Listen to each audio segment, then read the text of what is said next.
Ayun, another day, another patient. Ano nga pangalan mo, ma'am? Marichelle. Oo, or si Ma'am Rich, kung ang tawag daw natin sa kanya. Si Ma'am ay galing pa po sa Australia. Australia. Kailan po kayo dumating dito sa Pinas? Isang araw, no? Yung Sunday, February, ano yan? 16. Saan po kayo dito sa Manila? Caloocan.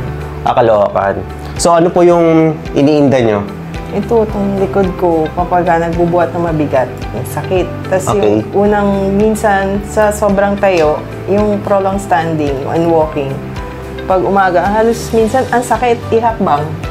Pero may mga motion ba kayo na ngalay, ganun, Oo. sa bandang parang mga lumbar one? Kasi yung likod ni ma'am, medyo lubog siya. Oo, Medyo yun na. lordosis. Lubog. Pag yumuyuko ka, ma'am, ginayuko po kayo, may masakit po ba?